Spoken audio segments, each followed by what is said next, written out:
جس مجلس میں اللہ اور اس کے رسول صلی اللہ علیہ وسلم کا ذکر ہوتا ہے وہ مجلس اللہ کو بہت زیادہ محبوب ہیں۔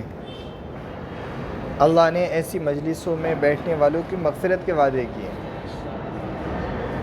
ہم سب نے الحمدللہ ابھی مغرب کی نماز پڑھی ہے باجماعت، اللہ تعالیٰ قبول فرمائے، اور اللہ کا ایک اور احسان اور کرم اور فضل ہوا کہ اللہ تعالیٰ نے تھوڑی سی دیر دین کی نسبت سے بیٹھنے کی توفیق نصیب فرمائی۔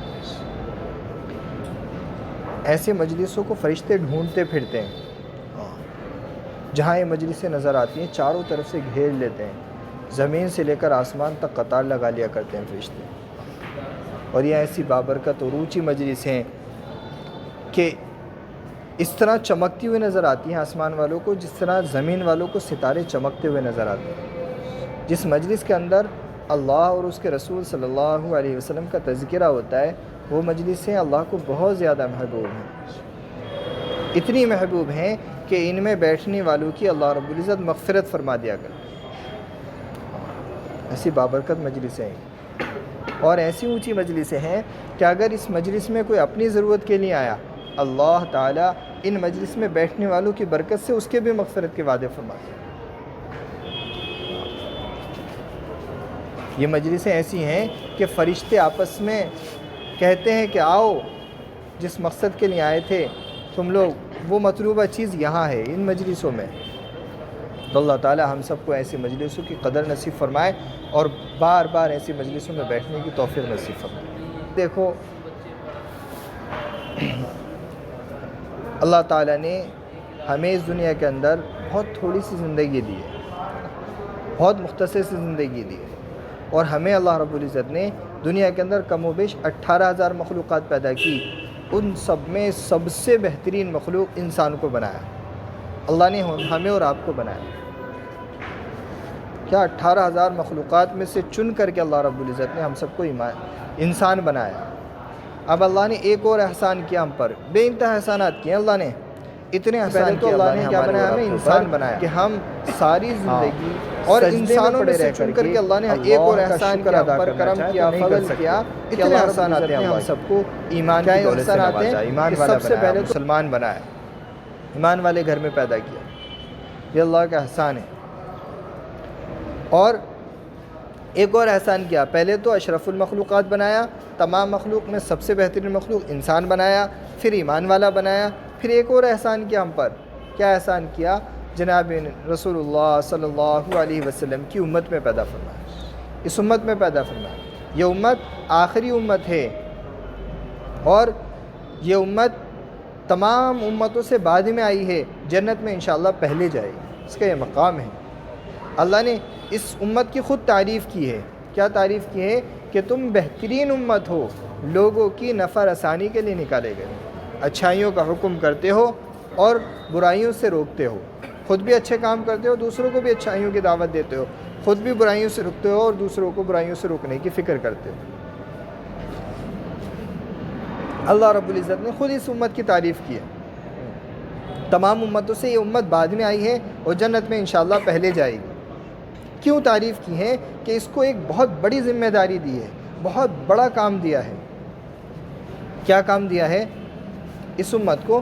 پہلے انبیاء علیہ الصلوۃ والسلام کا ہوا کرتا تھا وہ کام۔ پہلے امتیں جو آئی ہیں ان کا صرف ایک کام تھا، اپنی ذات سے عبادت کرنا۔ اس امت کے دو کام ہیں، ایک اپنی ذات سے عبادت کرنا، دوسرے اس کی دعوت دینا۔ وہ ہے کہ انبیاء علیہ الصلوۃ والسلام والا ہمارے نبی صلی اللہ علیہ وسلم پر سلسلہ ختم ہو چکا ہے۔ ہمارے نبی صلی اللہ علیہ وسلم آخری نبی ہیں، ہمارے نبی کے بعد کوئی نبی آنے والا نہیں ہے۔ اب نبوت والا دروازہ بند ہو چکا ہے، اب نبیوں والا کام گویا اس امت کو سپرد کیا گیا۔ میری اور آپ کی ذمہ داری ہے اور پوری دنیا کے اندر جتنے انسان ہیں تمام انسانوں کی ذمہ داری ہے کہ وہ فکر کریں۔ کیا فکر کریں؟ کہ دنیا کے اندر جتنے بھی بسنے والے انسان ہیں، اور صرف بسنے والے انسان نہیں بلکہ قیامت تک کے آنے والا ایک ایک انسان کس طرح جہنم سے بچ کر کے جنت میں جانے والا بن جائے، اس کی فکر مجھے اور آپ کو کرنی ہے۔ کس طرح میں اللہ کے حکموں کو پورا کرنے والا بن جاؤں اور حضرت محمد صلی اللہ علیہ وسلم کے طریقے پہ زندگی گزارنے والا بن جاؤں، کس طرح میں جہنم سے بچ جاؤں اور میرے گھر والے جہنم سے بچ جائیں، میرے رشتہ دار جہنم سے بچ جائیں اور میرے بستی والے جہنم سے بچ جائیں، میرے صوبے والے جہنم سے بچ جائیں، میرے ملک والے جہنم سے بچ جائیں، دنیا والے جہنم سے بچ جائیں، بلکہ یہ فکر کرنی ہے کہ دنیا کے اندر ابھی آئے بھی نہیں ہیں، قیامت تک کا آنے والا ایک ایک انسان کس طرح جہنم سے بچ کر کے جنت میں جانے والا بن جائے۔ اس کی فکر مجھے اور آپ کو ابھی کرنی ہے، کہ کس طرح ساری کی ساری انسانیت جہنم سے بچ جائے، جنت میں جانے والی بن جائے، اللہ کے حکموں کو پورا کرنے والی بن جائے، پیارے نبی صلی اللہ علیہ وسلم کے طریقے پہ زندگی گزارنے والی بن جائے۔ اللہ نے میری اور آپ کی اور دنیا کے اندر جتنے بسنے والے انسان ہیں تمام انسانوں کی اور قیامت تک جتنے بھی انسان آئیں گے سب کی کامیابی اپنے مبارک دین کے اندر رکھی ہے، تمام دنیا کے تمام انسانوں کی کامیابی ہم میرے دوستوں اور ساتھیوں، اللہ رحم فرمایا ہمارے حال پر، ہم کامیابی اسباب کے اندر ڈھونڈ رہے ہیں، کامیابی ہم روپے پیسے کے اندر ڈھونڈ رہے ہیں، کامیابی ہم ہیرے جواہرات کے اندر ڈھونڈ رہے ہیں، کامیابی ہم زمین و جائیداد کے اندر ڈھونڈ رہے ہیں۔ کامیابی اللہ نے اس کے اندر نہیں رکھی ہے میرے بھائی، کامیابی اللہ نے دین کے اندر رکھی ہے۔ یہ سب تو عارضی ہیں، وقتی ہیں، مختصر سی ہیں، ان سب کو چھوڑ کر کے جانا ہے۔ یہ کامیابی کوئی کامیابی نہیں ہے۔ ہم سے پہلے اگر کامیابی مال دولت میں ہوتی تو ہم سے پہلے بہت بڑے بڑے بادشاہ گزرے ہیں، بہت بڑے بڑے مال دولت والے گزرے ہیں، کیا کامیاب ہو گئے؟ کامیابی اللہ نے دین کے اندر رکھی ہے۔ کامیابی اگر زمین و جائیداد کے اندر ہوتی تو ہم سے پہلے بہت زمیندار گزرے ہیں، بہت بڑے بڑے زمیندار گزرے ہیں، کامیابی اس کے اندر بھی نہیں۔ اگر کامیابی طاقت کے اندر ہوتی تو ہم سے پہلے بہت طاقت والے لوگ گزرے ہیں، کامیابی اس کے اندر بھی نہیں ہے۔ کامیابی اللہ نے دین کے اندر رکھی ہے۔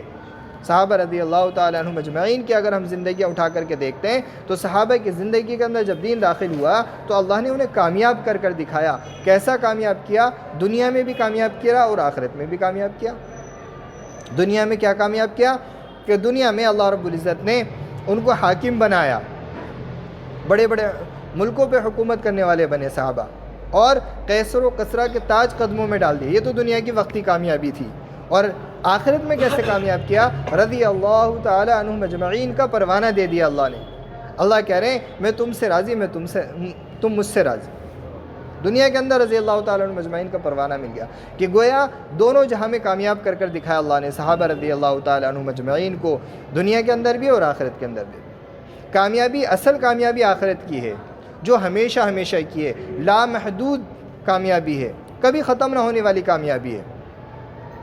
میرے دوستوں اور ساتھیوں، دنیا کی زندگی چند روزہ ہے، مختصر سی ہے، عارضی ہے، وقتی ہے، اور آخرت کی زندگی لامحدود ہے، ہمیشہ ہمیشہ کی ہے، کبھی ختم نہ ہونے والی زندگی ہے۔ اس کی تیاری ہمیں اور آپ کو اس دنیا کے اندر رہ کر کے کرنی ہے۔ ہمارا گھر اصل دنیا نہیں ہے۔ الدنیا سجن المؤمن و جنت الکافر، دنیا تو مومن کے لیے قید خانہ ہے۔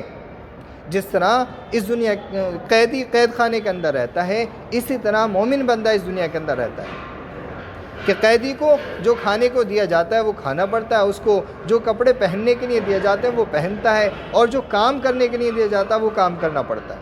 اگر نہیں کرتا ہے تو اس کا نقصان اٹھاتا ہے۔ اسی طرح مومن بندہ اس دنیا کے اندر رہتا ہے کہ اللہ اس کو جو پہننے کے لیے دے وہ پہن لے، اور جو اللہ کھانے کے لیے دے وہ کھا لے، اور جو کام دیا گیا ہے وہ کام کرے۔ کیا کام ہے؟ کہ تمام دنیا کے بسنے والے انسانوں کی فکر کرنا کہ کس طرح یہ ساری کی ساری انسانیت اللہ کے حکموں کو پورا کرنے والی بن جائے، پیارے نبی صلی اللہ علیہ وسلم کے طریقے پہ زندگی گزارنے والی بن جائے، کس طرح جہنم سے بچ جائے، جنت میں جانے والی بن جائے۔ دنیا کی زندگی میں نے بتایا نا تھوڑی سی ہے، اور آخرت کی زندگی ہمیشہ ہمیشہ کی۔ اصل گھر، اصل مقام، اصل رہنے کی جگہ ہماری جنت ہے، دنیا نہیں ہے، جنت ہے جہاں ہمیشہ ہمیشہ رہیں گے۔